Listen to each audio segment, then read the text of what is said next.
Halo, assalamualaikum warahmatullahi wabarakatuh. Selamat datang kembali di Haryana Official. Kan kawan semuanya, gimana kabarnya? Dari sehat? Semoga sehat selalu di perantauan, amin. Semoga kawan semuanya terhindar dari mara bahaya, dan semoga kawan semuanya dipermudah segala urusan sampean, amin ya robbal alamin. Doa terbaik dari tanah air buat kawan semuanya yang selalu nonton video ini, semoga dipermudah segala urusannya, semoga uangnya barokah selalu, dan semoga kawan-kawan semuanya dilancarkan segala urusannya di negara manapun Anda bekerja, amin ya robbal alamin. Nah kawan, kali ini kita bakal membahas dua sekaligus per kasus salah satu dari teman sampean mbak, dan dua-duanya ini adalah PMI, pekerja migran Indonesia yang bekerja di negara Hongkong.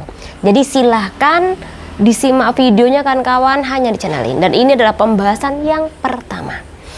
Oke kawan-kawan semuanya, sampean biasanya lek kerja ning ini Hongkong itu pasti antara toilet sama ruang tamu majikan itu mesti berdekatan, rata-rata kebanyakan seperti itu. Jadi di sini toilet, nanti ada ruang tamu sininya. Jadi ketika sampean itu di toilet melakukan aktivitas di toilet, kemudian majikan pasti rata-rata mendengar sampean tuh ngelakuin apa aja di toilet. Contoh, Anda ini kentut, mereka dengar. Contoh, Anda sedang mandi, mereka dengar. Contoh, Anda sedang mengeluarkan hajat besar, mereka juga dengar. Sampean mandi, mereka dengar. Bahkan ketika sampean teleponan, mereka tuh juga dengar kan kawan. Sampean ketawa ngakak, mereka juga dengar. Sekalipun Anda tutup pintu toilet. Jadi itu kenapa hati-hati ketika kawan-kawan melakukan aktivitas di dalam toilet. Biasanya kalau majikan memang menjadikan ruang tamu sebagai tempat untuk ngobrol, duduk mereka. Di situ juga ada ruang kerja, sampingnya toilet. Hati-hati kan kawan. Oke, iki ono hubungannya kan kawan dengan toilet dan juga ruang tamu majikan. Jadi pada waktu itu ada Mbak Indonesia yang kerja di negara Hongkong. Mbak E ini pada waktu itu ke toilet untuk pipis. Tapi majikan dia ini lagi duduk-duduk di ruang tamu kan kawan. Ketika mbaknya ini ke toilet, mbaknya itu cuma pipis tapi melakukan aktivitas tidak seperti majikannya. Ketika dia pipis selesai nih, kedengaran nih majikan. Kemudian terdengar lagi suara kerja air buat cebok pantat Mbak E. Kemudian gulung, ngambil tisu, ketek di flash air. Kemudian cuci tangan, ngelap, baru buka pintu. Karena aktivitas yang Mbak I lakukan itu tidak sama dengan majikannya yang biasanya buang air kecil, kemudian langsung ngambil tisu ketek, kemudian selepas dilap bokongnya sana sini, kemudian langsung di flash kan, cuci tangan udah keluar. Tapi bosnya itu menangkap dia itu ternyata tidak cuma memakai tisu tapi memakai air. Dan ini mungkin lumayan banyak yang air gunakan. Makanya bosnya takon, kamu tadi ke WC ngapain? Kok ada suara air? Mbak E ngomong, kalau aku ini baru siram pantatku, cebok pantatku setelah aku ini buang air kecil atau pipis. Jadi Mbak Eki ngaku kalau cebok pakai air setelah pipis. Karena ketika aku cuman memakai tisu, nanti tidak bersih dan pantatku gatel-gatel kalau cuman pakai tisu saja. Mbak Eki jawabnya seperti itu. Langsung majikan marahkan kawan. Majikan bilang bahwa kalau apa yang kamu lakukan itu kotor. Kamu masak, kemudian kamu pegangan aku. Tapi ketika kamu melakukan aktivitas buang air kecil, buang air besar, berak, kemudian kamu cebok pakai tangan kamu, cebok ini pakai tangan kamu, kemudian kamu masak, kamu pegang makanan, kamu pegang anakku, itu akan membuat makanan jadi kotor, penyakit, dan anakku penyakitan. Jadi karena perihal itulah bose marah, kemudian bose Mbak Iki ngomong, tapi setelah aku cebok, aku cuci tangan pakai sabun dan kemudian aku masih bisa mengelapnya. Tapi lagi-lagi majikan tidak mau mendengar apa yang Mbak E itu katakan. Bahkan ketika Mbak E menceritakan, walaupun aku cebok pakai air nih, aku sudah cuci tangan pakai sabun, kemudian nanti tak lap tanganku, tapi majikan tetap aja marah-marah, Mbak.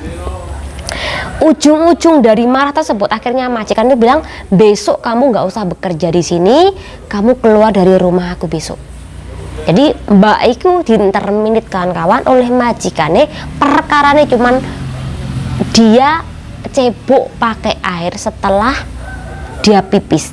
Tapi majikan pasti juga mikir, berarti kamu berak, kamu juga cebok pakai air, kemudian kamu bersihkan pantatmu pakai tangan kamu. Seperti itu.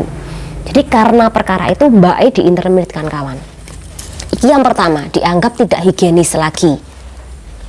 Yang kedua, dipastikan majikan itu mikirnya bahwa ketika kamu memakai air nih untuk cebok nih, untuk cebok pipis, cebok buang air besar, itu akan menghabiskan air. Ketika sampai tuh pipis sehari ini bisa 5 kali, 6 kali, kemudian berak bisa 2-3 kali sehari. Jadi kamu dianggap buang-buang air. Karena orang sini itu paling anti kalau bil air itu naik. Bil air naik, kemudian kompor GC naik, kemudian lampunya naik, setrumnya naik. Mereka tuh paling anti. Bahkan ketika kamu menggunakan tisu secara berlebihan, mereka juga emosi, mereka juga marah kan kawan. Tapi ada majikan ini yang tidak masalah kamu menggunakan air, mbok nggih ceblon, mbok nggih swimming, itu tidak masalah. Bahkan ketika kamu menggunakan tisu itu juga tidak masalah. Bos aku dulu tahu kalau aku itu pipis pakai air cebok, kemudian buang air besar cebok pakai air, itu tidak masalah kan kawan. Tapi ada majikan yang tidak menyukai seperti ini. Ketika tidak menyukai, dianggap nggak higienis, takut membawa penyakit, gilo, jorok, jijik, dan bahkan menggunakan air terlalu banyak, itu bayarin lebih mahal lagi. Jadi itu kenapa majikan marah-marah. Memang nggak semua majikan sama, tapi majikan Hong Kong kui rata-rata seperti itu kan kawan. Jadi lain kali lebih berhati-hati nggih di dalam kasus seperti ini. Semoga nggak ada kejadian yang sama. Kalaupun ada, semoga majikan nggak langsung melakukan penginterminitan, kecuali kalau Mbak E ini melakukan perlawanan, pasti diinterminitkan kawan. Nah ini kasus yang pertama, kita bahas kasus yang kedua. Oke, iki kasus yang kedua biasanya banyak terjadi di kalangan kan kawan. Iki cerita nih ono Mbak Indonesia sing kerja ning Hong Kong baru dapat 1,5 tahun bulan. Mbak Iki menggantikan Mbak Indonesia yang dulu pernah bekerja di situ bertahun-tahun. Kemudian Mbak Iki pulang ke tanah air kan kawan, karena memang sudah lama kerja di situ. Digantikan oleh Mbak baru yang bekerja di tempat tersebut, dapatlah 1,5 tahun kan kawan. Mbak Iki bekerja seperti biasa. Majikan nggak terlalu cerewet, tapi kadang-kadang cerewet. Ya mungkin dia masih teringat dengan cece-nya yang dulu, yang pinter masak, baik banget, walaupun dimarahin, tapi masih mau menerima kata-kata majikan, perilaku majikan. Tapi memang sudah cocok karena bertahun-tahun kerja kan kawan. Tiba-tiba setelah dapat 1,5 tahun, mantan cece nah ini menghubungi mantan majikannya kembali. Sering telepon, sering SMS, saling tanya kabar, saling pokoknya koyo mantan sing lagi kasmaran kembali kan kawan. Jadi saling menghubungi, saling mengingatkan, saling memberitahu kabar. Dan ini dampaknya pada anak baru tadi yang dapat 1 tahun 5 bulan tadi. Lama kelamaan majikan yang biasanya itu biasa, nggak terlalu cerewet, itu malah tambah cerewet sangat sama mbak yang baru tadi. Apa-apa salah nyocotin nemen, apa-apa mbak kuwi dikata-katain, masak salah, bersih-bersih salah, bahasa sing biasane no problem, orang masalah, mbok masih bahasamu gradulan, kuwi saiki dipermasalahkan, katanya nggak bisa bahasa lah, nggak bisa bahasa Kantonis lah, itu salah lah, goblok lah. Dan akhirnya mbak kuwi diputus kontrak, tapi secara intermittent diputus kontrak oleh majikannya, dinotiskan kawan. Usut punya usut, ternyata si mantan cece-nya ini mau kembali lagi bekerja kepada mantan majikannya ini. Jadi mereka ini mau menjalin asmara kembali kan kawan. Yaitu dampaknya pemutusan kontrak kerja pada Mbak Indonesia yang baru bekerja 1 tahun 5 bulan tadi. Dan akhirnya dari kasus seperti ini, mbaknya mengalami pemutusan kontrak kerja dan dia harus mencari majikan lagi, secara otomatis nunggu visa di kampung halamannya. Di dalam kasus seperti ini banyak sekali yang dialami oleh mbak-mbak yang menggantikan cece-cece yang sudah lama banget bekerja di majikan. Tentu dibanding-banding nih, kuwi nggak nyaman. Tentu disindir-sindir, kuwi nggak nyaman. Apalagi kalau sampai mantan cece nih kuwi sik ning Hongkong, kemudian seiso-iso nih nyetui majikane, seiso bertemu, seiso membantu kebutuhane majikan, ngewangi masak pas libur, kemudian ngewangi bersih-bersih, ngewangi jaga anake majikan, pokoknya sibuk dhewe untuk mencari perhatian mantan majikane kuwi. Padahal seharusnya wis duduk opo-opone. Ono kan kawan. Bahkan dari kasus ini dampaknya Mbak Indonesia sing baru bekerja kuwi harus mengalami makian ketidakpuasan kerja gara-gara mantan cece-nya tadi yang tiba-tiba menghubungi, kemudian pengen ketemu, kangen-kangenan, bantu masak, bantu belanja, bantu mengajari.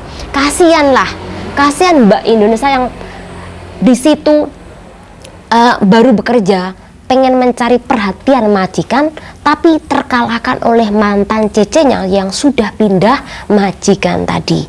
Jadi untuk mbak-mbak nih, sesama bangsa Indonesia, bu ojo ngono, kasihan lah ya, jangan sampai mematikan rezeki orang jika temennya Anda yang baru bekerja itu diputus kontrak. Jangan sampai.